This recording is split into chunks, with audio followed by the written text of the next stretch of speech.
Luffy ഈമുവിനെ punch ചെയ്തു.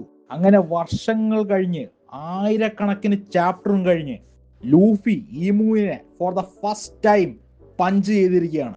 ഈ latest ആയിട്ട് ഇറങ്ങിയ ചാപ്റ്ററിന്റെ അവസാനത്തെ പേജിലാണ് ഇത് സംഭവിച്ചത്.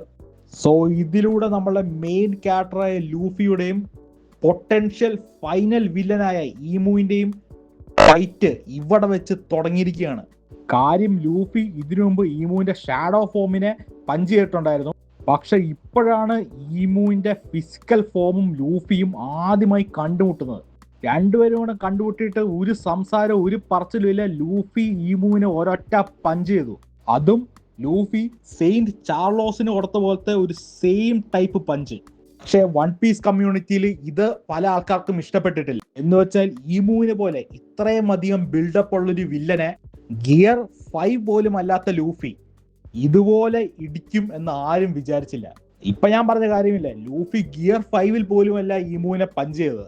അതാണ് കൂടുതൽ ആൾക്കാർക്കും അത്ര ഇഷ്ടപ്പെടാത്തത്. ഗിയർ 5 ആയിരുന്നെങ്കിൽ പിന്നെയും ആൾക്കാർ അത് അക്സെപ്റ്റ് ചെയ്തേനെ. ഈമുവിന്റെ ആ ഒരു സീരിയസ്നെസ് പോയതുകൊണ്ടാണ് പല ആൾക്കാർക്കും ഇത് ഇഷ്ടപ്പെടാത്തത്.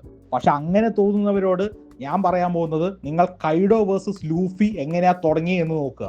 ആ സമയത്ത് ലൂഫിന്റെ സ്ട്രോങ്ങസ്റ്റ് ഫോം ഗിയർ 4 ആയിരുന്നു. എന്നിട്ടും ലൂഫി കൈഡോനെ ആദ്യമായി പഞ്ച് ചെയ്തത് ഗിയർ 3 ഉപയോഗിച്ചാണ്. എന്നിട്ട് നെക്സ്റ്റ് ചാപ്റ്ററിൽ എന്താ സംഭവിച്ചതെന്ന് നമുക്കെല്ലാം അറിയാം. ഗിയർ 4 ലൂഫി ഇതുവരെ ഉള്ളതിൽ വെച്ച് ഏറ്റവും സ്ട്രോങ്ങസ്റ്റ് ഫോം ഓഫ് ലൂഫിനെ കൈഡോ ഒറ്റയടിക്ക് ഡിഫീറ്റ് ചെയ്യുകയാണ് ചെയ്തത്. സോ അടുത്ത ചാപ്റ്ററിൽ തന്നെ ചിലപ്പോൾ ഈമു ലൂഫിനെ ഒറ്റയടിക്ക് ഡിഫീറ്റ് ചെയ്യാൻ തന്നെ ചാൻസ് ഉണ്ട്. കാരണം ഈമു എങ്ങനെ പോയാലും എൽബാഫി വെച്ച് തോക്കാൻ പോണില്ല. സോ ഇപ്പോ നമുക്ക് ഒന്നും പറയാൻ പറ്റില്ല. ഞാൻ ഇപ്പോഴും വിശ്വസിക്കുന്നത് ഈമു പുള്ളിന്റെ ഫുൾ പവറിന്റെ ഒരംശം പോലും ഉപയോഗിച്ച് തുടങ്ങിയിട്ടില്ല എന്നാണ്. സോ എന്തായാലും നമുക്ക് അടുത്ത ചാപ്റ്റർ നോക്കാം. ഈമു വേഴ്സസ് ലൂക്കി ആൻഡ് ലൂഫി ഫൈറ്റ് എങ്ങോട്ടാണ് പോകാൻ പോണേന്ന്. വീഡിയോ ഇഷ്ടപ്പെട്ടെങ്കിൽ ലൈക്ക് ചെയ്യുക, സബ്സ്ക്രൈബ് ചെയ്യുക, അഭിപ്രായങ്ങൾ കമന്റ് ചെയ്യുക. അടുത്ത തവണ കാണുന്നവരെ പീസ്.